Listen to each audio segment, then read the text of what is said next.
Hello mga kapatid, nandito na naman po si Malo de los Santos. Ano po ba ang balita ngayon?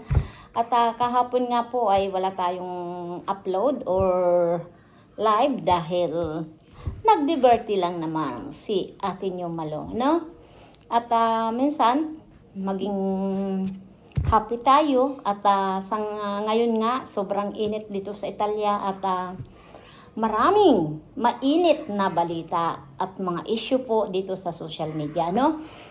Mga kapatid, at shout out muna sa inyong lahat at sa Team Upo, Antay at kay Joel Salcedo. Bro, shout out at kay Kapiso. Alam po. Mga kapatid, marami tayong issue na naririnig about po sa mga bagay-bagay. At dito nga kay Kapiso, kabilat kanan po ang nagmamahal kay Kapiso, nagagalit, mga kapintasan, lahat ginagawa, no? Nakakatuwa lang po mga kapatid, ang naririnig natin na si Kapiso ay makukulong na, at iimas na ng rihas, ganyan, at patong-patong na kaso. May masabi lang po, halimbawa man po, kinasuhan si Kapiso. Hindi pa nga nausad ang kaso ni Kapiso. Ay nahatulan na. Alam niyo po mga kapatid, ako'y natutuwa na lang dito. Natatawa na lang ako sa mga nangyayari. Lahat ng pintasan ni Kapiso, si Kapisti, lahat ng itinawag, yung ngipin, lahat po napapakialaman. Pero alam nyo po mga kapatid, hindi nyo ba nasasabi o naiisip yung mga sarili ninyo na kahilig nyong mamintas sa kapwa nyo? Pero yung mga sarili ninyo, hindi nyo po nakikita. Di ba po? Kaya alam nyo po mga kapatid, sasabihin nyo makukulong na.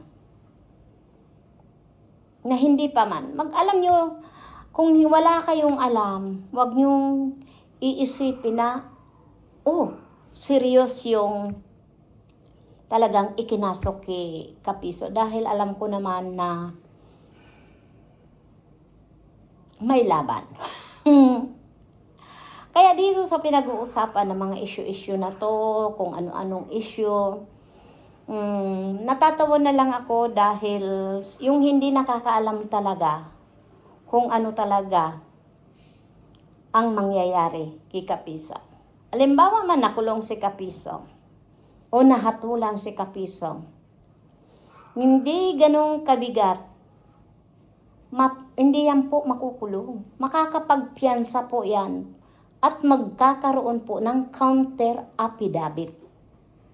No? Kasi, hindi basta lang po ang kaso. Didinggin po yung bawat panig. Evidence. Diba, kinasuhan ka. Ay, si Malo de los Santos nagnakaw. Pero, wala naman dyan sa Pilipinas na si Malo de los Santos na akusahan magnakaw. Kaya yung mga mimo-mimo, mga sabi-sabi o yung mga paratang, mga kapatid, kung wala kayong alam, mas mabuti na lang po, manahimik na lang kayo na wag na lang kayong comment na kung ano-ano. Iyan ang sinasabi ko sa inyo mga kapatid dahil kayo mismo ang gumagawa ng kasalanan ninyo instead na wala kayong kasalanan sa kapwa nyo. Magkakasala po kayo. Dahil kung ano-anong comment o paratang sa kapwa nyo na wala namang kayong kaalam-alam. Naririnig nyo lang na si ganyan si Kapiso ay ganyan. Yung pamimintas nyo sa kapwa nyo, mga kapatid. Diba? Kayo ang gumagawa ng kasalanan. Instead na wala kayong kasalanan. Diba po? Kaya alam nyo po mga kapatid, ang dami ko pong na-realize dito sa social media. Instead tahimik ang buhay nyo, makakaladkad po talaga. Gaya ko, di ba? Instead na tahimik ang buhay ko, di ba? Naging usapin dito sa social media, napintasan, lahat ibinato sa'yo, lahat matanda, lokarit, lahat ng pamimintas po ng mga viewers. Ano? Para lang po, may ma-comment. Para sa akin po, mga kapatid, may mga bagay tayo na ilagay natin sa lugar. Ano? Kagaya ng mga ibang mga reactor. Hindi ko po sila na masisisi dahil nga sabi ko, content lang para sa views. Pero para sa akin, ang manira ng tao, ayaw ko po. Para lang may maipintas kayo, maibato. Para lang mayroon kayong content, para lang kumita sa social media, gagawin yung paninira. Hindi maganda.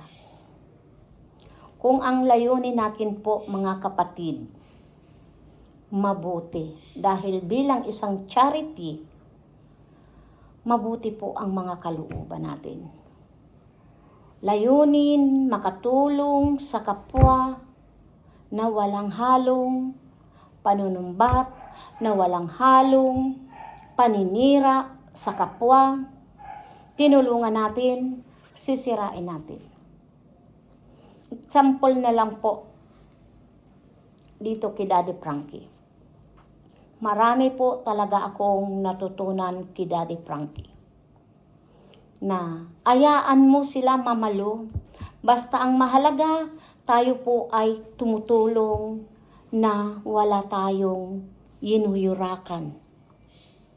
Kung ano man sa atin ang ibato, kaunti lang sila. Marami naman sa atin na nagmamahal dahil tumutulong po tayo. Yan ang gaya ni Daddy Frankie talaga na maganda ang impluwensya sa kagaya ko pong baguhan dito sa social media. 'Di ba? Nakilala man tayo po bilang isang reactionist, tumutulong, sumusuporta, pero minsan po nababalahura pa po ang pagkatao natin. Dahil yan po sa mga viewers or kunwari nagsusuporta sa iyo, kunwari kaibigan mo, maraming ganun po. Pero sa ngayon po ako, ang dami ko pong natutunan bilang isang influencer dito sa social media. Haharap tayo sa social media, kailangan po may matutunan sa atin. Hindi po yung nandito tayo sa harapan ng camera para lang po mambalahora, manlait, gumawa ng mga kwento-kwento na wala naman tayong ebidensya. Kaya napakahirap po. Sana may mga bagay tayo ditong mapupulot o mapupulot sa atin ang mga viewers. Dahil ako, saludo ako kay Daddy Frankie sa mga totoong nagsasabi ng katotohanan. Kaya, dito lang ako nanonood. Gaya kay Kapiso, nandyan tayo, sumuporta. Kasi, lahat tayo naghahanap ng katotohanan, katarungan, di ba?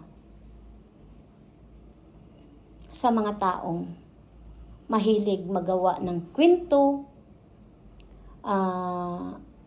kasi mga kapatid, kung hindi kayo mauuna, hindi naman kayo sasagutin eh. Kasi dito sa social media, lalo na kung parehas mga reactionist, pagalingan na lang po yan. Ang umiyak, ang matalo, ay sasabihin ay balat sibuyas. Pero hindi po natin alam talaga ang totoo. Kung ano lang po ang naririnig natin, sana yung obserbahan natin po, makiramdam sa kapaligiran. Bawat panig pakinggan natin. Hindi tayo basta-basta yung naniniwala. Di ba po? Kasi naranasan ko na po to. Ayaw ko rin po na mangyari na kahit tayo magkakaibigan, magkakasama, ay minsan po ay nakakalimutan na yung pinagsamahan. Ako kasi alam niyo po mga kapatid, para sa akin, dito sa social media, huwag natin seryosohin. Tayo man na sumagot, yung totoo lang ang isasagot natin. Ako, kung sino yung malalapitan ko na urgent, na talagang hindi ka mapapaya, doon ako. Yung matututunan ko, doon ako. Dahil may napupulot ako talagang napakaganda. Gaya ni Daddy Frankie. Talagang saludo ako talaga kay Daddy Frankie. Ayan po, suportahan natin si Daddy Frankie dahil sila po nasa nasa Bisaya. Kabisayaan. Ayun, natumbok mo, Malo de Luzon. Sa Bisaya po. Sa Bacolod, I think nasa Bacolod ngayon sila, Daddy Frankie. Nakakatuwa po kung saan-saan po na talagang 3 oras na naglalakad. Yun ang totoo talagang pagtulong. Ang saya, ang sarap panoorin na ang isang Daddy Frankie talaga dinadaan niya lang sa tawa kahit siya ay napapagod din. Kaya nandito lang kami, Daddy Frankie, para suportahan ka sa hangarin mong napakaganda. At napakasarap din po ang pakiramdam na napapanood ka namin, na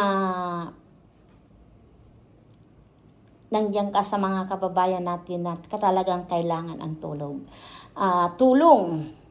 Ayan, shout out po kay Edison Butiti dahil ginagabayan niyo mo at iginaguide mo si Daddy Frankie dyan sa Kabisayaan. Thank you so much.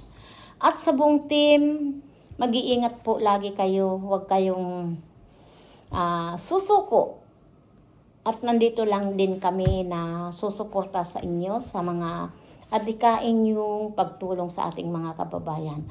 Ayan, thank you so much po sa inyong lahat. At siyempre, lagi natin susuportahan si Daddy Frankie.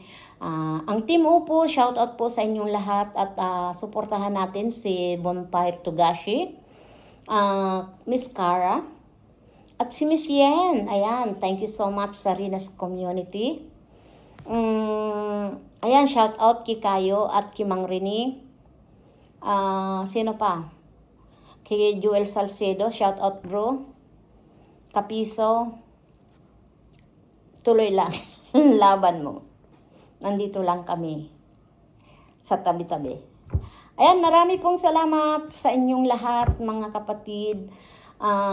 Kipulo Creek, kay maraming salamat din kay Maring Helen at kay Roth Beach. Thank you so much sa suporta. At I miss you, Sis Joy. Sana mag-enjoy ka lagi dyan sa Pilipinas. Ayan. Shout out, be.